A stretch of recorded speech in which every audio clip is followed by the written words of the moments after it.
dwumadi ye mama Ayekoo efi Bunu East Mantemu na hinkro Tachiman nina anese ene aban a ete oman Ghana benwa so ye NDC amanyoku omampani oda oman Ghana no excellency John Dramani Mahama ene opa dwumadi hu entoma ne din eda so eye feed Ghana edin Ghana ya mene nyina ne be ya yensa ebekoya no ti dwumadi ebekọ so nina ne se obohwe atotontotoe ama school for ensori ahodo Ghana kuafo ene Ghana mama nyina do mo age kuadwuma mu na no na Ayekoo dwumadi ede braw afri Tachiman na ya hwese de dwumadi ne besi akono na ne pompon so ne se wo mu nyina ne se feed Ghana se ye duane na o man Ghana enya bi adie ye de aseda ebema yaboafo no ye de aseda ema new age agric solutions so opie kuadwuma ho haw na afri ho de a se de feed Ghana abey kwa agric solutions wo na ombecho solution no na watu aye kuadwuma sanso na strong aboboya ose menka nkyerɛ ose se ode ho bona kuadwuma bekoye o factory nyuma nyina ebekoye yemfa aseda ma mo ye de aseda ma nature medics enka njo se gastro no nya bi na onya bia efoyare be ha wo nkɔ afuom nyina no ebeyi afri ho from Mahama trofo no na kotubiton na nya bi si ufie na yefoyare anha wadwe sanso na ba ubu nsa mo adura betua mo wabu nsa ye na ne homra ye ba feed Ghana lunch ye de bebra wo UTV Ayekoo dwumadi eso Ayekoo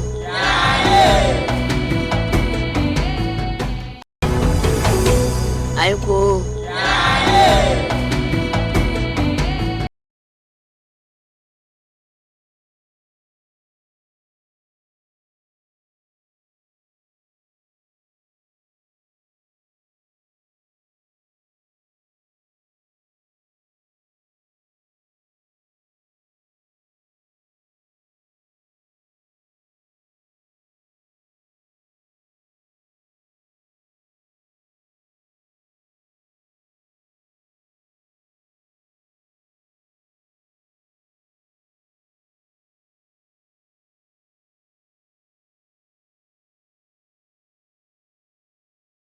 program under the broader theme of Agriculture for Economic Transformation Agenda, AETA.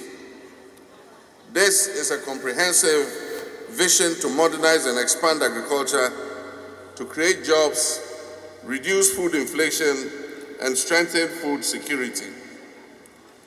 The Feed Ghana program is our flagship initiative. It is a strategic umbrella under which all agricultural projects and interventions will be executed. It is anchored on deliberate actions to increase food production, promote modern farm practices, strengthen infrastructure, and develop agro-industrial zones across the length and breadth of Ghana.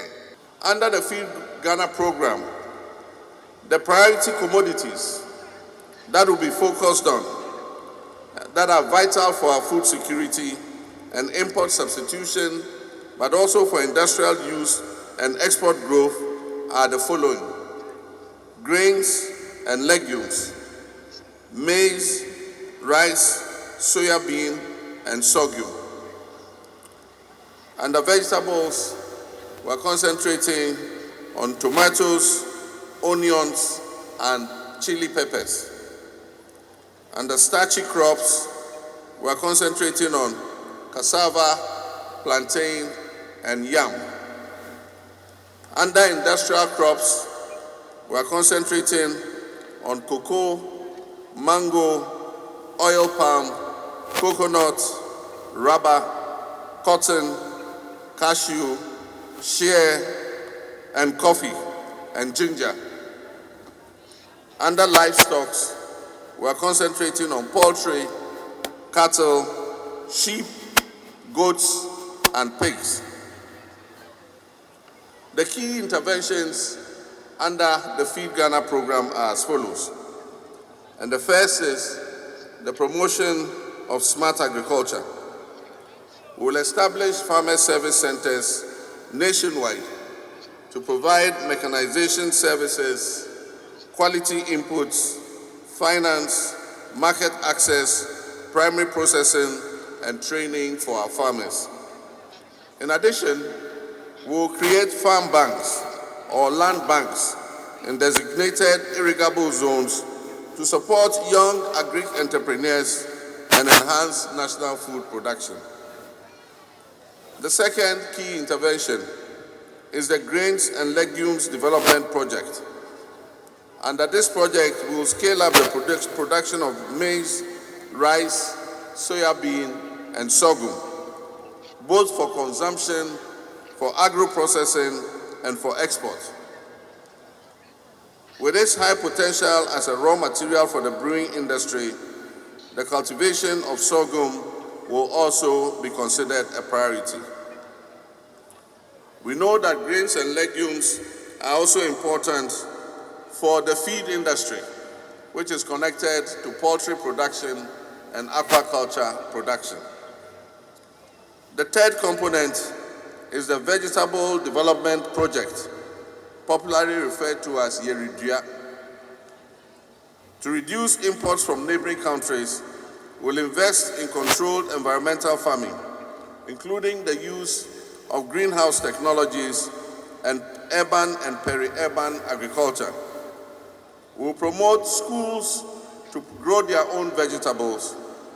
We will do backyard gardening. Everybody will be encouraged to get some land near your house or behind your house and have a garden where you grow tomatoes, garden eggs, okra, onions, and pepper. We have done this before. For those of you who grew through the Operation Feed Yourself years, you remember that your parents used to have backyard gardens. And so when you wanted to pound fufu, sometimes you didn't have to go to the market. You just go into the garden, you pluck some nyadua, take some pepper, some onion, tomato, and then go and make the soup and pound the fufu. We will encourage community gardens to enhance nutrition and household incomes. The fourth component is what we call institutional farming. We're going to encourage not only households and communities to grow vegetables like tomatoes, pepper, garden eggs, and thereby reducing household food costs and increasing self-reliance, but we're also going to encourage institutions such as senior high schools with available lands to be supported to venture into crop production and livestock farming. And so all our schools that have land available, you are going to use some of that land for agricultural purposes. You grow vegetables to improve the food of the students in their kitchen. You have cows, goats, sheep, so that you can provide meats for our children in school. This will complement the school feeding program and encourage students to view agriculture as a viable career. I'm pleased to note that the following institutions have already expressed their interest to participate in this initiative. Amongst them, we have the National Service Scheme, who are going to activate their national service farms so that national servicemen will be engaged in agriculture. Amongst them is the Ghana Prison Service. The Ghana Prison Service is going to activate the prison farms and use the prisoners for agricultural production. The National Youth Employment Agency is also a collaborating institution. Faith-based organizations, churches and mosques, several faith-based organizations have come to us and said that they are willing to go into agriculture and agro-processing. Universities such as the Kwame Nkrumah University of Science and Technology and the University of Ghana have already approached the Ministry of Agriculture to participate in this institutional farming program. To operationalize this, the Ministry of Agriculture, Food and Agriculture, and the National Service Scheme have already signed an MOU to deploy 5,000 agriculture and veterinary graduates to support the institutional program. As vacancies arise, these graduates will be absorbed permanently into the public service, bridging the gap between research and on-farm practice. The fifth component of the Feed Ghana program is the Poultry industry revitalization, which is popularly called the Nkukong Kitinkiti program. And I know that the Poultry Farmers Association are very strongly represented here. I've seen my friend Boris B. and his members clapping when I said Nkukong Kitinkiti. Ghana imports almost $400 million worth of chicken every year. This we all must be ashamed of. Our poultry farm to table project, popularly referred to as the Nkukong Kitinkiti program, which is going to be implemented in collaboration with the Poultry Farmers Association, will support hatcheries, feed mills, veterinary services, and poultry processing centers. This year, we're going to register 50 anchor farmers who will be supported to produce 4 million birds, which will be equivalent to 10,000 metric tons of chicken. Additionally, a supplementary program would involve the registration of 55,000 households across this country. And each of these 55,000 households are going to produce 500 birds every year. We believe that this will rear over 1 million birds and thereby improve the incomes of women and their nutrition of their children. The sixth component is the livestock development component. Under this component, we will promote the rearing of cattle, pigs, small ruminants like goats and sheep, and improve access to high-quality breeds, veterinary services, and targeted incentives for livestock farmers. The seventh component is the tree development component and the feed industry program. The Tree Development Authority will scale up the development of 6 strategic crops, namely oil palm, cashew, mango, coconut, shea, and rubber. We'll focus particularly on oil palm. Ghana currently produces 300,000 metric tons of oil palm against a demand of 450,000 metric tons. This leaves a deficit of 150,000 metric tons. With the global palm oil market projected to hit $65 billion by 2027, Ghana must position itself to meet domestic and export demand. To this end, we will introduce a national palm oil industry policy to provide strategic incentives across the value chain from cultivation to export. Number 8, under the Feed Ghana program, is the agro-production enclaves and infrastructure. These are the agro-processing zones. We will develop agro-processing zones with irrigation, roads, power, and warehousing to attract private investment to boost production and processing of our agricultural produce.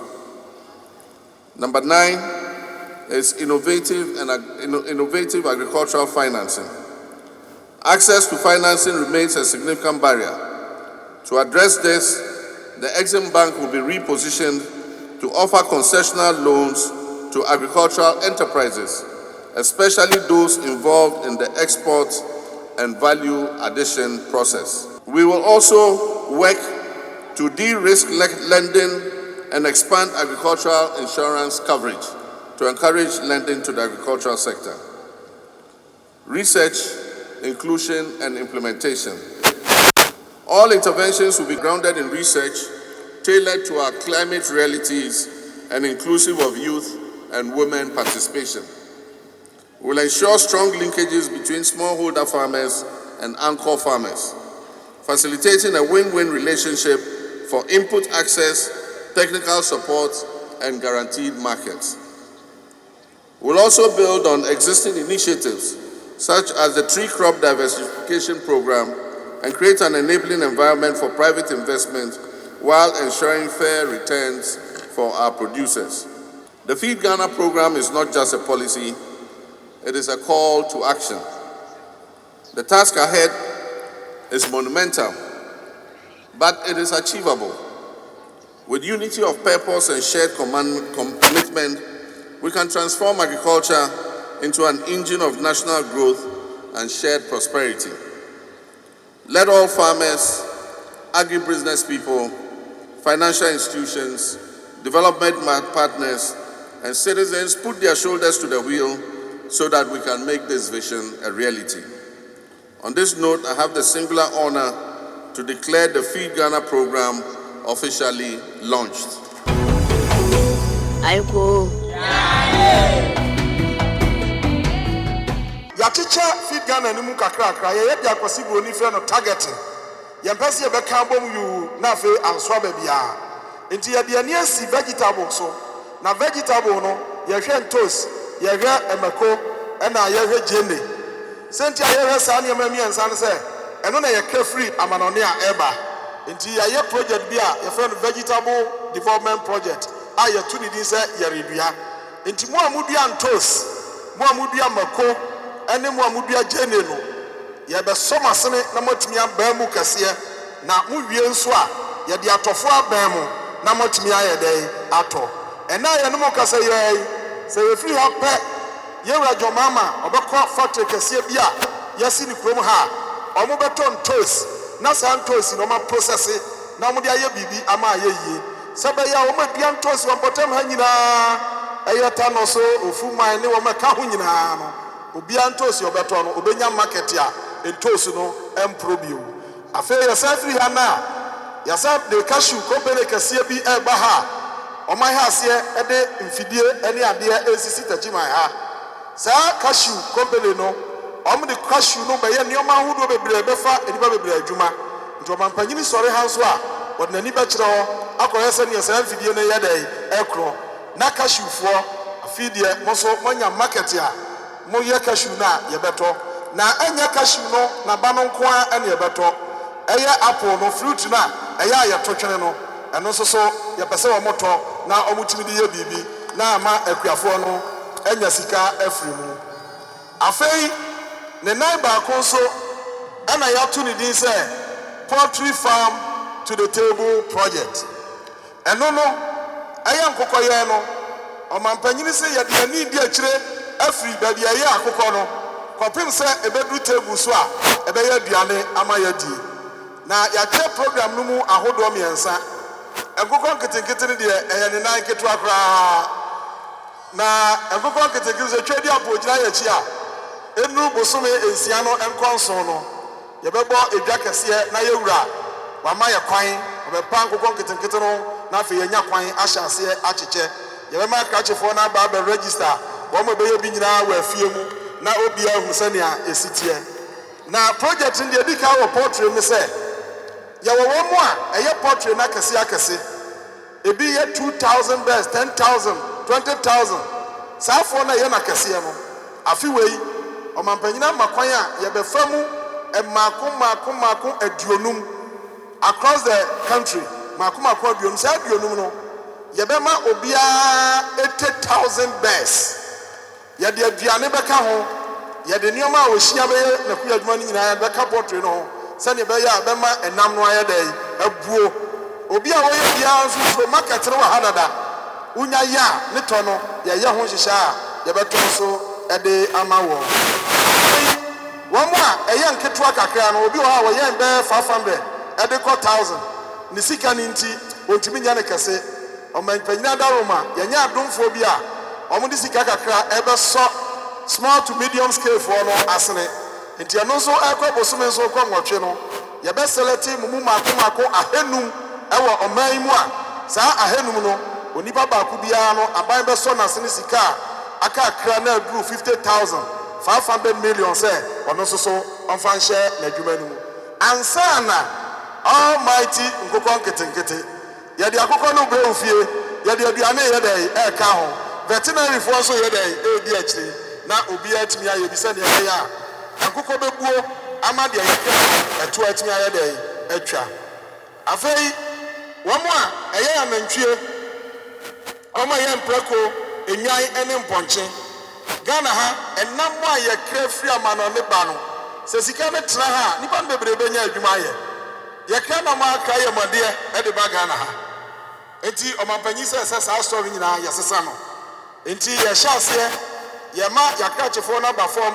yɛhwɛ wɔn a yɛsɛ adwuma no nyinaa bi yɛbɛyɛ nea kwasibroni frɛ no animal census na yɛkan mmoa no nyinaa na wɔn wuranom aregister wɔn ɛde wɔn akɔ yɛn mfidie no so na afei yɛtumi asɔ wɔn asene na wɔn nso abae mu ama Ghana tumi anya America ne bi wɔ ha na yɛgyae deɛ yɛkra ba no na afei ɔman no atumi agyina brane abusuafoɔ yɛka wɔ nyinaa no yɛka ne pi sɛ ɛyɛ aboafo a ɛwɔ man mu efiri amanɔne a aba ɛyɛ World Bank EU World Food Program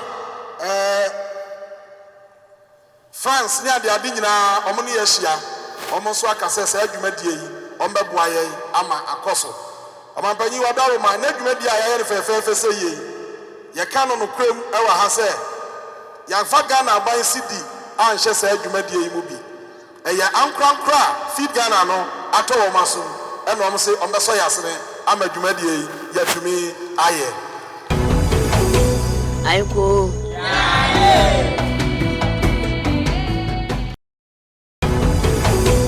Ayekoo abusuafoɔ feed Ghana yɛyɛ kuya ne yɛde feed Ghana na yɛne honorable Otokuno ɔno ɛyɛ presidential staffer sans na presidential special initiatives sɛ wobɛyɛ backyard garden no ɔbɛboa enti yɛne ni nkɔmɔ honorable yɛmɔ Ayekoo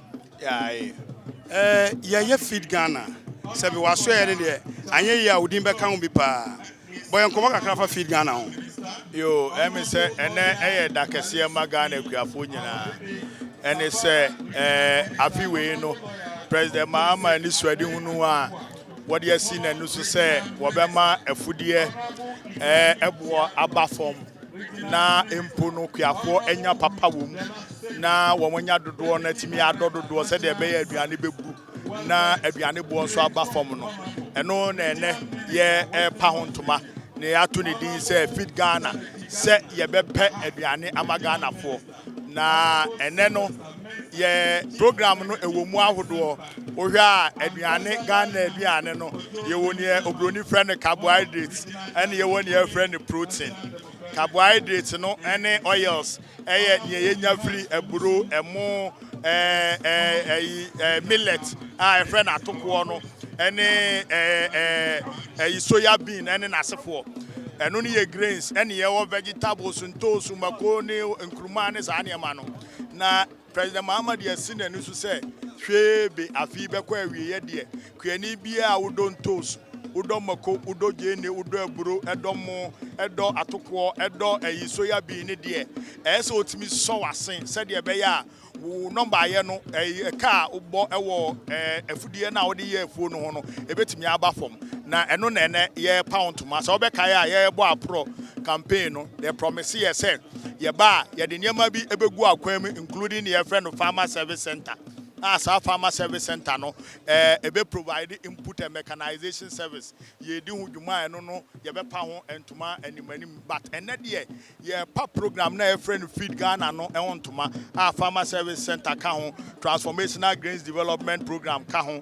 vegetable development program e ka ho livestock development program ka ho livestock no mu ne ye won ye friend akoko nketenkete no ene yes our poultry farm to the table it is adwumade nyina ye pa ho ene na ye pound to wi a various projects ewa ase no time a yebe toto ho niam na ni nyina be si akwan mu no yebe pa no so ntoma ka hu se sisi a no fuo mre no na aduru no so no a start toto etisi ya anye nhihye we na akuafo no enya akade no amfa ankoye omafuo na chese season ni twam a odi akade ne mo a emfaso bi amba so eti na ene ye sa adwumadie kase yi e wo tachima na ye chusu tachima nso because tachima Ghana nyina aha na wo pe aduane pa edwa eso pa wo Ghana ha e wo tachima ha na tachima nso abeye Ghana green basket eti so obeye wa ma na wato agigana nyina. Okay, we one question per chiri but the question is say opposition down 7 years say special initiatives. Kwan be na obefa so na ye ministers ye MPs any ye CEOs ni ade no. Omo so be kua ni bi na amba Ghana fo nyina ye omo da because se mo say CEO afu aba TV so MP afu aba TV so said ye minta akando de ba ye a ebe encourage obi special initiatives wona ye kwan be na feed Ghana no ebe buy into it. Your institutional farm initiatives are ye di go akwan mu ade no se wo ye na ye akona na obi a ede ne hogim said ye enim no ye wa pa president Mahama nkasa ye kua ni mapa eti no wono ankasa nso encourage ye nyina se obi anye kua ye national chairman ye kua ni mapa general secretary nso ye kua ni mapa eti ye nyina ya ye kuafo but ade a wunya pa ne se ye nyina e betimi aka yensa afama no na aban so aye na famu de se de ebe ye ebe ba fam na ama aduane no ana se akuayo no ebe ko ha wano ama aduane na timi abu na science institutional farm initiative your school farm initiative ye de ba secondary schools no mo won sase nyina wo mo ba bedokua ye won ye security services for ne ye soldier for na nkasa Ayekoo into commercial farming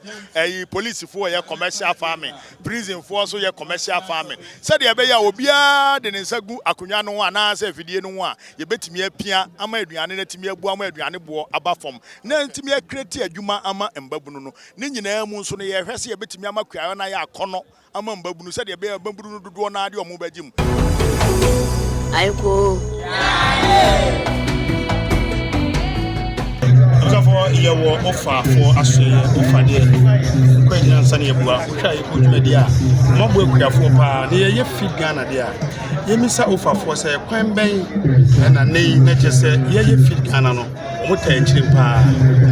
Assemble no more catch a for say, Omo, and you money, and I said, one Baba feet Ghana. A bit to me, Akuyi. You were Marvin was answering Abraham, so only a mirror. They are only a brony tea. Fidia, the animal because I'm having Ayekoo, the one is on Ayekoo, Ayekoo, feed Ghana any offer for the Panama we have one. The Fidia only been a you bet me up for your muscle failure.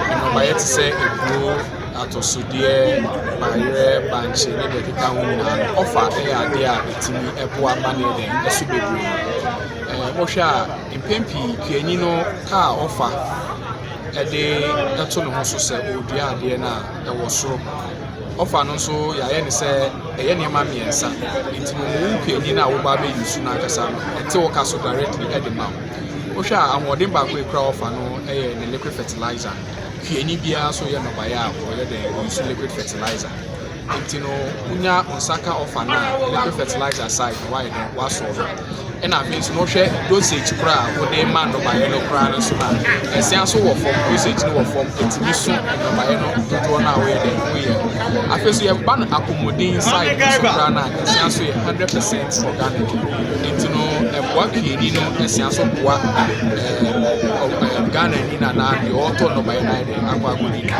ye hwa won dey to so mi no so na the fungicide na fungal control ikiafo bebre wo yarewa ye de ha no by intino offer no so esia so boa ye fungal ye enwuwu a propro a che no by to so dey medical ansa na obehwe na ho dey a twato ye mo na itimi ye de to o so sa mo na me say if it's fall anywhere in the battles the white license it's me up to kasa ne ma me say we ni na abomu a e dey e boa market ne kan e dey e ba from it e say betimi abo afiafo ama fi Ghana na agenda dey etimi e dey chief we go fertilizer board and say baby any na me it gani usaka offer one bottle oh yeah acreages baby I'm miss our question back fi Ghana e see em fa backyard account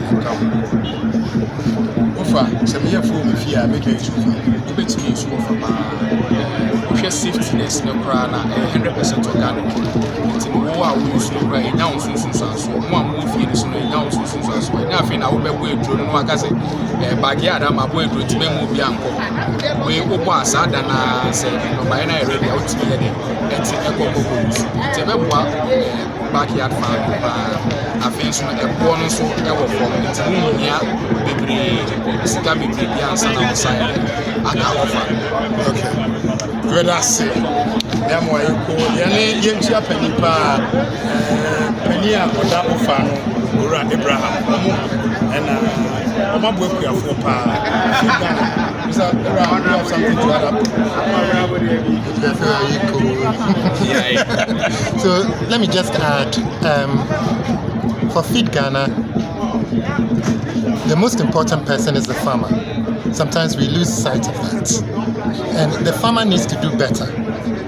At the root of our problem is that our farmers are not getting a very good deal. They are not able to make a good living often.